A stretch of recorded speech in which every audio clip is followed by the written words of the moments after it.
Okay, we'll reconvene the meeting. I'll ask any members of council if there's any disclosures of interest for today's meeting. Seeing none, we will now rise to motions arising from closed session. Do I need a mover and a seconder? I need a mover and a seconder. Councillor Emond, Councillor Heen. That this committee recommends to council that, as recommended in confidential report Treasury 2019-B06 dated August 7th, 2019 from the Chief Administrative Office and Treasury Department regarding the Municipal Services Management Agreement, Option 1 be adopted as set out in the report, and that $10,000 be approved and allocated from the operating contingency. All those in favor? Thank you. That's carried.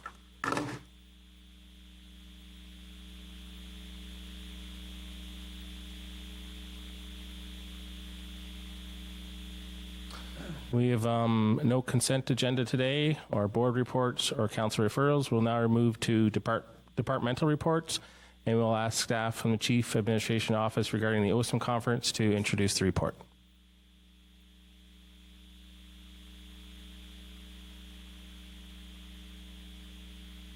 And welcome Ms. Michael Williams and Jennifer Ruff. Thank you. Thank you, Mr. Chair and members of the committee. The purpose of this report is to provide information to Council Committee regarding the opportunity to host an upcoming Ontario Small Urban Municipalities Annual Conference, and to request Council's direction as to which year the City of Orillia should request to host. The OSIM conference is held annually and can attract between 200 to 350 delegates over the course of a two-day conference. The conference is now under the leadership of AMO as well as the OSIM Executive Committee, so the host responsibilities is much less than before, as the overall responsibility is through those guidances.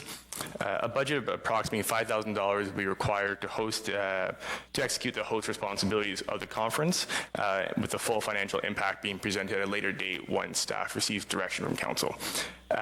This report is looking for direction as to which year to offer to host, with the recommended option being 2021. And at this time, I'd welcome any questions you may have. Councillor Ainsworth. Yes, through you, Mr. Chair, I'd be happy to support moving this motion forward. Just from a simple financial basis, I think that $5,000 is a good number, but I really believe that with the folks around the council table, we can probably minimize that number, because it's very much as for a dinner for the executive when they come up, and then hosting a reception. And we do have a lot of businesses and such in town that have been very helpful in different scenarios like this in the past, so we could probably even minimize that particular cost. And then even with that, if we are sending members to the OSIM conference, which we do every year, we're actually going to be minimizing our costs for council if we're hosting here. So accommodations, gas travel. So for instance, when we went up to Pembroke, I believe that the mileage there was about $500 or so. So that just gives you an idea of some of the costs associated with us traveling to different places. So we can minimize that, as well as we can create a lot of economic revenue for businesses within the city, for instance, accommodations, restaurants, other things like that, maybe even some kayaking down at the park. So just for that a little bit right now, I will be supporting this moving forward. Councillor Cipolla. Thank you, Mr. Chairman. I will also be supporting this. I think Councillor Ainsworth has pretty well said it all. The economic benefits both to our community, to the downtown, and to our waterfront would be incredible. So I have no problem supporting this. Mayor Clark. Thanks very much. No, I having attended one or two of these conferences, I think it's a terrific idea. The only thing I would ask council, and this is a very serious point I make, of course, that when we host it, if we're successful in getting being awarded it, that we rephrase OSIM to awesome. Duly noted. It's an opportunity I can't believe they haven't taken already. So we need an agenda motion for that, Mayor Clark. Councillor Heen.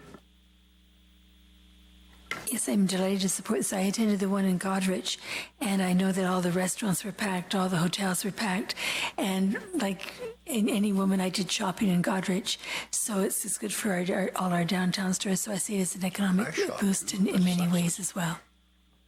All right, thank you. Just a question from the chair. Can any of the monies from the MAT tax be used to help subsidize an OSIM conference, as where a lot of the conferences They do offer a lower accommodation rate to some of the host hotels, and that might bring some of our expenses down to have maybe to make, as the mayor had alluded to, a more of an awesome conference. So sure, for sure. Through Mr. Chair, potentially, absolutely. There are dollars available from a MAT. There will be a report coming to council in September with options on how to allocate the dollars from the MAT, with options supporting events of this as one of them. So based off future direction, there is potential for that. All right, thank you. Councillor Ainsworth? Yes, through you, Mr. Chair, it seems that this conversation's going fairly well so far, so I don't need to add more positives to it. But on another point, it's always great at the OSUM conferences to bring in different ministers and sometimes the leaders of the different political parties. So it's nice to have them right in Orillia. So if we do have issues or concerns or ideas for the future, we have a lot more of that direct access. And then from a tourism perspective, we really have a good event to market for the future in regards to, we've hosted this big conference at such a large level. So when other folks are looking to bring a conference to a particular area, they look and say, oh, well, have you hosted conferences in the past within your city? Well, yes, and we can, add this to our list in a more recent manner, because I believe we hosted back in the 90s, but we're considerably past that. Councillor Emond? Mr. Chair, I'd just like to point out as well to my colleagues and the media that this is an opportunity for us to profile the ability of our new recreation center to be the center of a conference of this nature. So I think that will be an interesting opportunity for us. We can do it underwater. Okay, any more questions? Then I'll read the motion. I have a motion moved by Councillor Ainsworth, second by Councillor Sapola, that this committee recommends to council that is recommended in report CCTD-19-06 dated July 25th, 2019 from the Chief Administration Office, staff be authorized to notify the Ontario Small Urban Municipalities Executive Committee of the City of Orillia's interest to host the 2021 annual conference. All those in favor? That's carried. Thank you.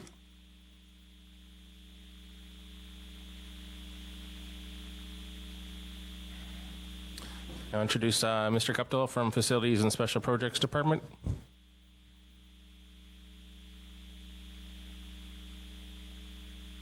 Through you, Mr. Chair. This is a 2019 approved project with an overall budget of $600,000. The project was tendered with 3 acceptable bids being received. The range between the lowest and highest bid is approximately 6%, which is a good tender. The lowest bid is $598,213, which is under the overall budget. However, there is no room left for testing consulting fees and a contingency of approximately just under 10%. Staff are recommending a budget increase of $60,000 to ensure that these items are covered. Thank you. Okay, are there any questions from members of council? Mayor Clark? Sorry, I'll call the motion. I'll read the motion. Can I have a mover and seconder, please? Councillor He and Councillor Emond.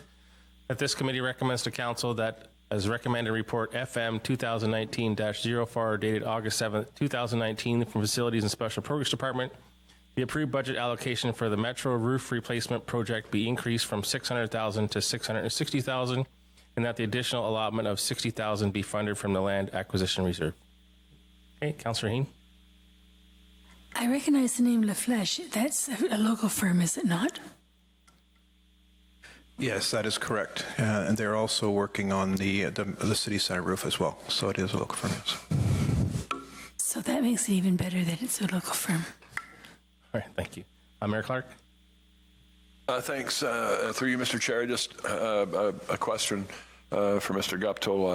I'm hoping it's somewhat rhetorical. I'm just thinking that we're investing this money in this facility and then about to hopefully hand it off to a successful contract bidder over the next number of months. But I would assume that this would increase the value of the property that we're selling, and therefore there should be some return on this investment. It's like a comment from Mr. Guptill or Mr. somebody. Through you, Mr. Chair. The addition of a new roof, which will have a lifespan of 20 years, would increase the value of that property. This roof is at its end of its life cycle and it has problems. So handing this over would be, and it would be in very good shape. Any other questions? Okay, all those in favor of the motion? That's carried. Thank you.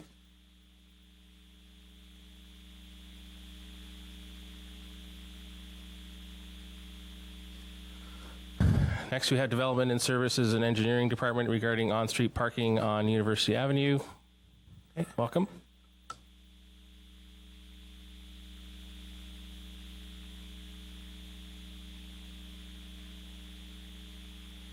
Thank you, Go Mr. ahead, Chair and members of council. Report DSC 1929 is a staff-initiated report that takes a proactive role in addressing a safety issue that has been identified associated with the allowance for temporary on-street parking on the west side of University Avenue between Old Barry Road and Lakehead University. In January 2012, Council adopted a recommendation by the Director of Public Works and the Director of Parks and Recreation that the Director of Public Works would be delegated the authority to permit parking on the west side of University Avenue as required for special events primarily held by Rotary Place and Lakehead University, such as university graduation. At that time, Costco didn't exist, and there were 400 to 500 fewer residential homes in the area. As a result of the growth in the West Ridge area, traffic volumes on University Avenue have increased by 140%. This increase was due to the future developments, such as the residential homes, as well as the new Ontario Provincial Police Detachment and the exchange lands. This will also increase it even more. Due to this increase in traffic, it's no longer a safe option to regularly remove a lane from a 5-lane arterial roadway. And based on that above, as well as additional information contained in the report, staff recommends removing the delegated authority to allow temporary on-street parking on University Avenue.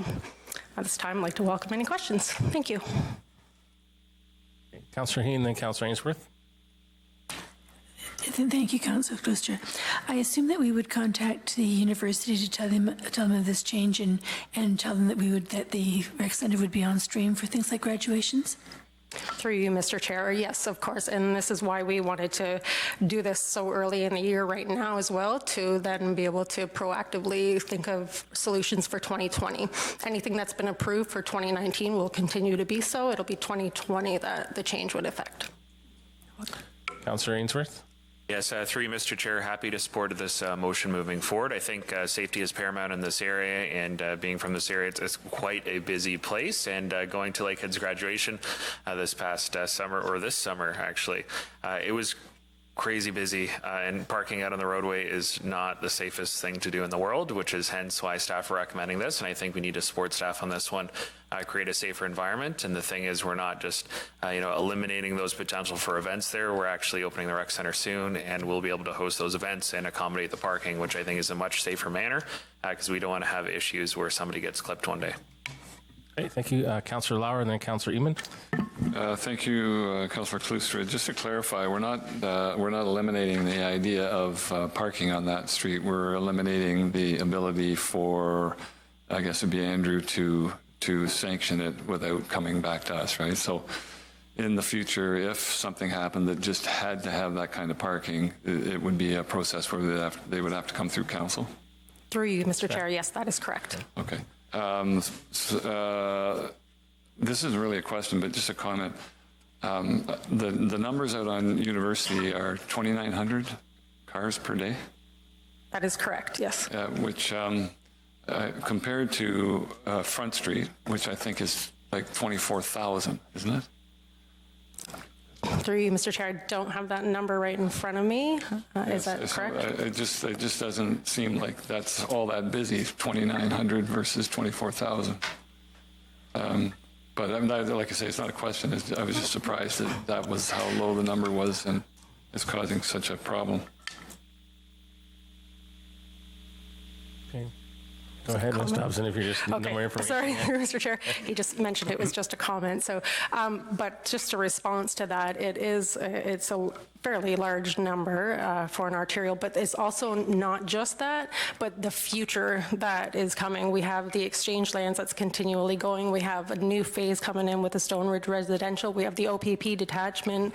We have the Horn Business Park. So that amount has doubled or almost tripled in the 7 years, but it's just going to increase even more over the next couple of years. Okay. On this, Mr. Sugden and then Councillor Eamon. Through you, Mr. Chair, I don't have the exact numbers with me, but the city's done two different traffic impact studies, one related to the Horn Business Park and one related to the Westridge Boulevard expansion that's currently under construction. I think both of those projected out to the build horizon, which is projecting around 18,000 vehicles per day as an AADT. So it's one of our most significant arterials in the city. So this is about preparing for the future, as Ms. Dobson has said. So. Okay, Councillor Emond. Thank you, Mr. Chair. I might just comment, there's hardly any cars on Front Street now. It seems to solve that problem. My question, I think, is more through to you folks and possibly Ray as well. And I do understand from the report that there's an option for Lakehead because they can move to our new facility, which I think would actually give them a better ambiance regardless of that. But what do we do? I think we have a couple of tournaments a year that overextend our parking capacity at the Rotary Place. Have we thought of options that would accommodate, because you can't really move hockey tournaments to the rec center much? Through you, Mr. Chair. Although this report focuses on the safety of removing this lane, there is the option of the off-site Scouts Valley parking. There is that and is now connected through the multi-use trail. And there's also the additional parking in the back of Rotary Place that's not normally plowed in the winter, but can be plowed for special events. Okay, thank you. Any more questions for staff? Mayor Clark?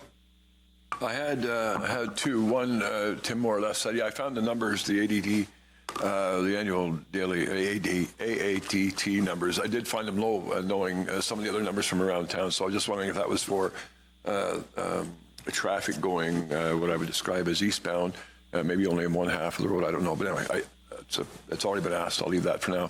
Have there been any discussions to this point, through you, Mr. Chair, with Lakehead, just apprising him or getting their input before bringing this report forward?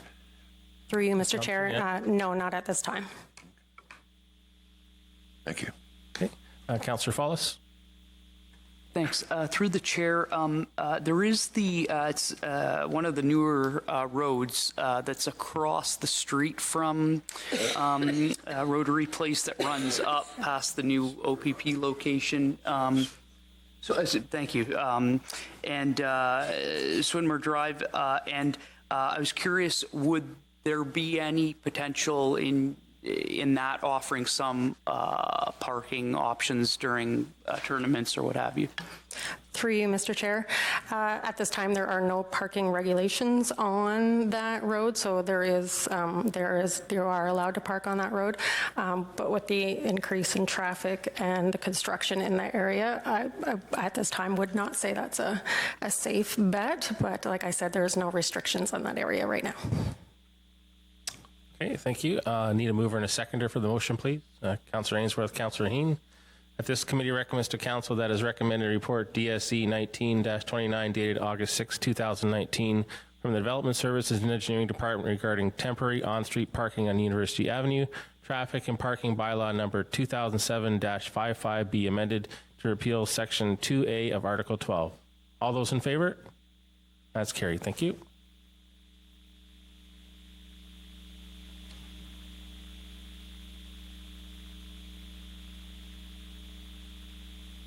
We'll now welcome Ms. Sauture from Development Service and Engineering regarding minor variance application A12-19.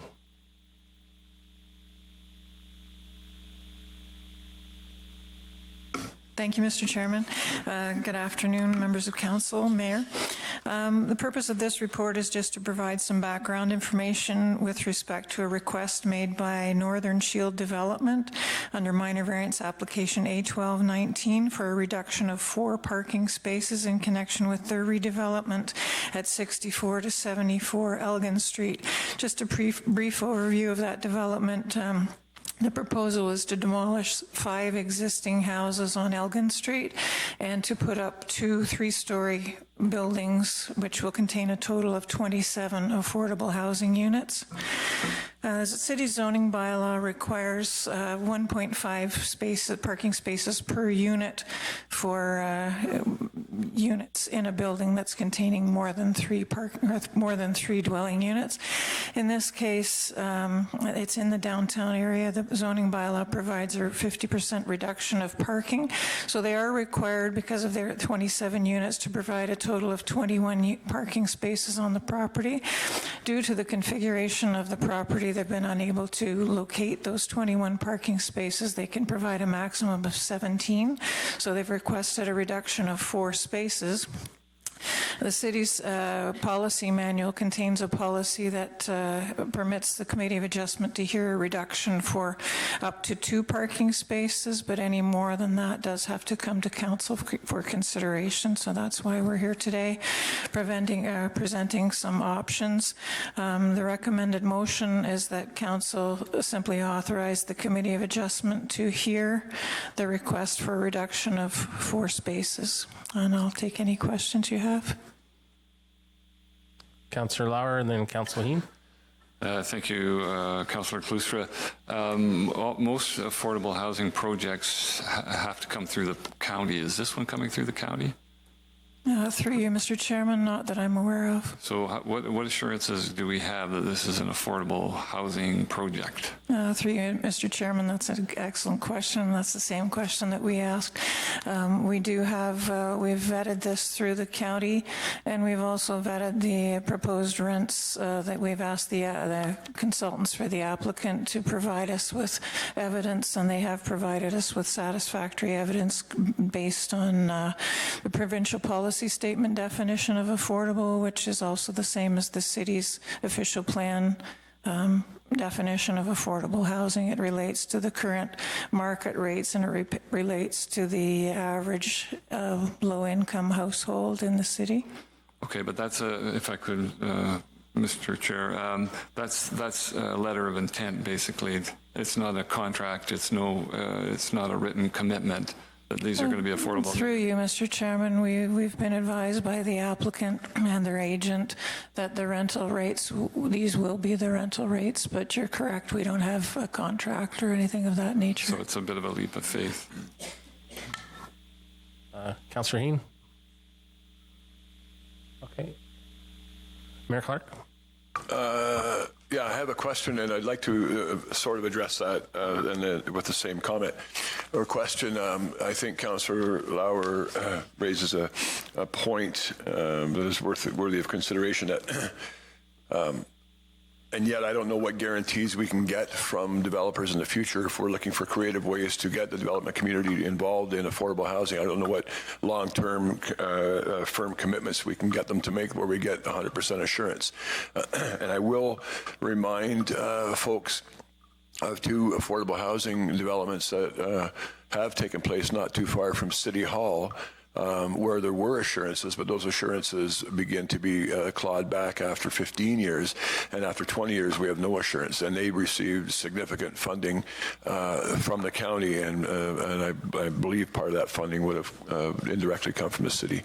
So I don't know. I would love those long-term firm assurances, legal assurances, but I don't know if they're actually there.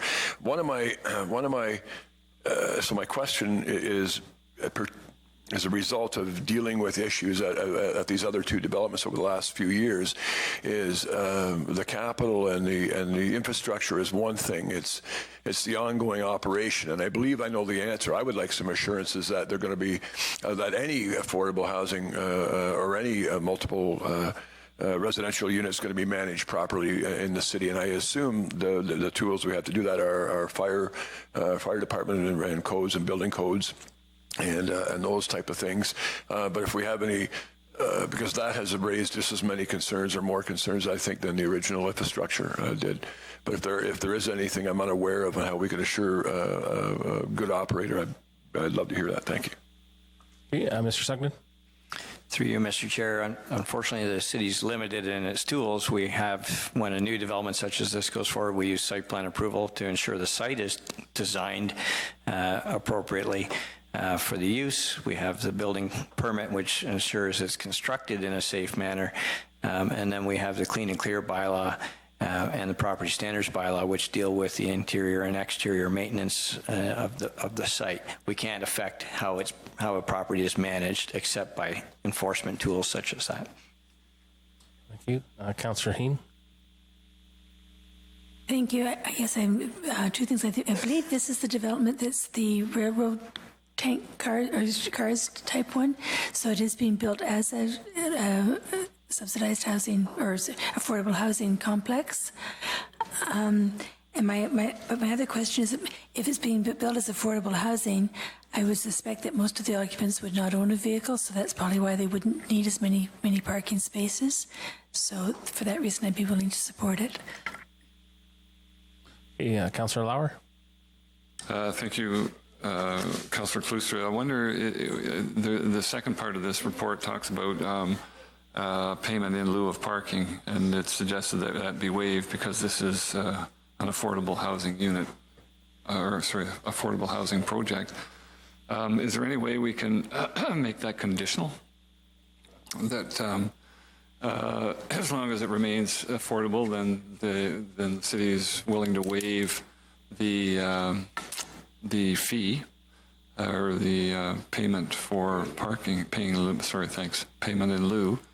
And then if they want to move out of the affordable, out of the affordable realm, then they would have to pay those fees. Through you, Mr. Chairman. So the recommendation in the report is to allow the Committee of Adjustment to deal with the request. With respect to future payment of cash in lieu, I'm not sure what mechanism we could use for that, with the exception of potentially placing something into the development agreement, into the site plan agreement for the site.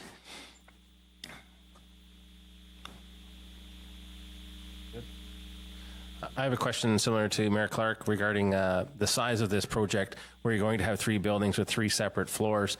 That I know we don't have a bylaw in place right now for enforcing a management company to manage a property or development that size. I would like to know if we are looking at something like that in the near future as well. Through you, Mr. Chairman, just to clarify, it's 2 buildings, 2 3-story buildings. I'm not sure that we have any opportunity to require buildings like this to be managed other than obviously your building code standards and property standards bylaw. I'd have to refer to Mr. Sugden to see if there's anything proposed. Mr. Sugden? Through you, Mr. Chair, at this point, staff are not researching anything to deal with property management implementation or that. Okay. Any other questions from members of council? Can I have a mover and a second? Councillor Raymond. Thank you, Mr. Chair. I did notice that there are a number of bicycle racks that are included in this proposal, correct? Through you, Mr. Chairman, that's correct. Actually, there are 30 bicycle parking spaces on the property. This goes back to Councillor Haynes' point that many of the target residents of this particular development will be people who do not own cars, who perhaps will use bicycles or use public transit. Okay, Mr. Sugden? Just picking up on some of the questions that have gone around the table, Mr. Chair, I just thought, just to make it clear what Council is being asked to consider here. So option 1 is a remedy for a shortage of parking that's proposed of 4 spaces. So we currently have a policy that limits the authority of the Committee of Adjustment. So it's a council policy that limits the authority of Committee of Adjustment to consider variances for not more than 2 parking space reductions. In order to get this matter to the Committee of Adjustment, Council must agree to authorize the committee to do that, and that's essentially what option 1 is. If council does not want to pursue option 1, option 2 is another way to remedy the parking shortage, which is you can, the developer can be asked to enter into a cash in lieu of parking agreement. So if they do that, they don't need a variance, they just pay for the shortage of spaces. So they're 2 completely different approaches, but the same end result. One would be providing 17 spaces where 21 is required subject to a minor variance, and one would be providing 17 spaces where 21 is required subject to paying $4,000 per space. Okay, thank you. Councillor Sapola. Thank you, Mr. Chairman. I noticed that there's an area for snow storage there. Is that for both buildings, or is it big enough to handle the whole area? Through you, Mr. Chairman, the snow storage is actually going to be shared between the two buildings and 65 Colburn, which is the Village Inn. We'll be doing, as a part of these applications, there's also reciprocal easements for snow storage and snow removal. Supplementary to that, so will there be a catch basin to allow the melting of the water to go into our storm sewer? Through you, Mr. Chairman, I've had a brief look at the site servicing, and I believe they're using something called infiltration trenches to deal with the water runoff. If I may, Mr. Chairman, with the amount of snow that we've been getting, unfortunately, we predict even more snow through climate change. Is that big enough, or is that the appropriate way to go, or do we need to connect to the snow melting to the storm sewer? Through you, Mr. Chairman, that's not really my area of expertise. This project is subject to site plan control, so the city's engineering department and ESO department will be reviewing all of that to make sure that whatever program they have in place for dealing with that runoff is adequate. And through you, Mr. Councillor Zapola, to Mr. Sugden, we're talking about parking today, not snow storage as well. So. Sorry, Mr. Chairman, that is part of it, because you can see the allocation on the site plan is the same. So, okay. Mr. Shell, would you like to weigh in, or are you in agreement with? Through you, Mr. Chair. No, I think Ms. Couture has put it across perfectly. The infiltration trenches are an LID approach. We will also be ensuring that they can handle it all, or else we'll be asking for additional storm sewer. Typically, those will overflow into the storm sewer if they cannot maintain the flow. Okay, thank you. Thank you. Mayor Clark? Thanks. Just very quickly, as one of my main concerns was satisfied because it's a different operator than one I referenced earlier. I am comfortable with option number one. I know that council gave direction to our Affordable Housing Committee a little while ago in our early budget deliberations, I believe it was, to go away and try to find ways of incentivizing affordable housing. This looks like a relatively low impact way of doing that, so I'll be in support of option number one. Thank you. Councillor Eamon? Thank you, Mr. Chair. Yeah, I just want to echo what the mayor has said, that we don't want to taint this developer with the bad experiences we've had elsewhere in the city. It gives us caution, obviously, as we move forward, but I think each operator has to have the opportunity to demonstrate their excellence or lack of to us before we get too far along that route. All right, thank you. Could I have a mover and a seconder, please? Councillor Zapola and Mayor Clark. That this committee recommends to council that as recommended in report DSE-19-30 dated August 6, 2019 from the Development and Services and Engineering Department, the Committee of Adjustments be authorized to consider a request for the reduction of 4 parking spaces on the property known municipality as 64, 66, 68, 70, and 74 Elgin Street. All those in favor? And that's carried. Thank you.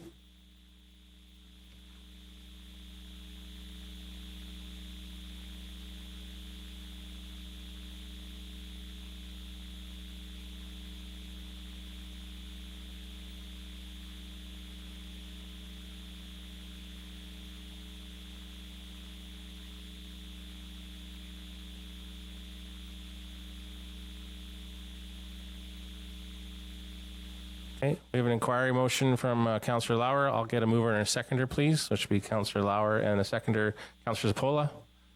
Okay, Councillor Lauer, if you'd like to introduce your inquiry. Thank you, Councillor Klooster. This is a leftover from our budget meeting, and it's a request of staff. And if I could just clarify, when we say staff, I assume that will include not only legislative services, but could include the head of the building department, because certainly they're heavily involved in property standards. Through you, Mr. Chair, I can confirm that it'll be a joint report between DSC and Clerk's Department. Great, thank you. Councillor Zapola. Thank you. I will be supporting this because it is really, really getting very important for our community, especially the other inquiry, I think that you did, Councillor Lauer, that to eliminate the 14-day waiting period or whatever it is, because if you start to look around, we're starting to get some accumulation of stuff coming out of people moving and everything else. So careful the words we use, but I think this is really, really important. So I would look forward to the report. Okay, any other questions? I'll read the motion. Moved by Councillor Lauer, second by Councillor Zapola. This committee recommends to Council that staff be directed to prepare a report with respect to the following: the options, opportunities, and impact of increasing the level of service related to the enforcement of the property standards and clean and clear bylaws, and that the report be presented to Council Committee by September 30th. All those in favor? That's carried. Thank you.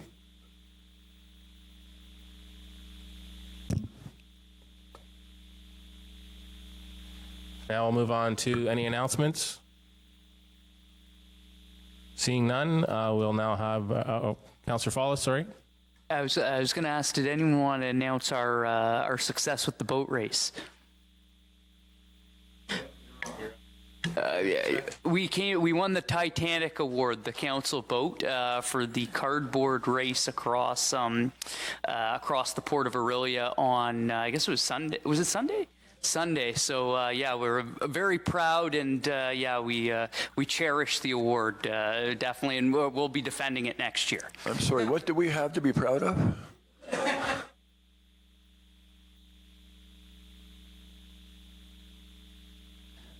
Councillor Zapola. Thank you, Mr. Chairman. The Orillia Car Show is this weekend and this Saturday, and it brings thousands of people to our community. So let's just welcome aboard. All right. Thank you. We'll now have open public forum. If any members of the community would like to run to the microphone. Seeing none, can I call for a motion for adjournment? Moved by Councillor Ainsworth, second by Councillor Zapola. All those in favor? Thank you.